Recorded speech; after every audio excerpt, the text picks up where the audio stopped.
క్యాలెండర్లో సంవత్సరం గడుస్తూ ఉంటే ఏం మారుతుంది? అన్నీ మారిపోతున్నాయి.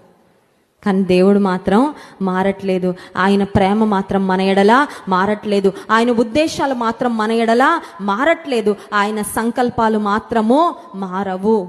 అది మనకి ధైర్యాన్ని ఇచ్చే. కొన్నిసార్లు మనం బాగా ప్రేమించిన వారు మనల్ని చూసినా చూడనట్లుగా, మనము అనుకున్నట్లు ఎక్స్పెక్ట్ చేసినట్టు పలకరించకపోతే బాధ కలుగుతుంది. ఏమని తెలుసా? మారిపోయారండి. ఒకప్పుడు చాలా ప్రేమగా ఉండేవారండి, ఒకప్పుడు చూడగానే చాలా బాగా పలకరించేవారండి, మారిపోయారండి. మరి ఎవరైనా నా మీద ఏమన్నా చెప్పారేమో, మరి ఏమన్నా అపార్థము చేసుకున్నారేమో, ఎన్ని ఆలోచనలు వస్తాయి కదా. బాగా పలకరించేవారు, బాగా ప్రేమగా ఉండేవారు కొంచెం మనతో డిస్టెన్స్ ఉన్నారంటే మనకు అనిపిస్తుంది మారిపోయారు అని బాధ కలుగుతుంది. కానీ మారే ఈ ప్రపంచంలో, మారే మనుషులు ఉన్న మారని దేవుడు మాత్రం ఎప్పుడూ మన పక్షంగా ఉంటాడు. స్తోత్రం చెప్దాం. హల్లెలూయా.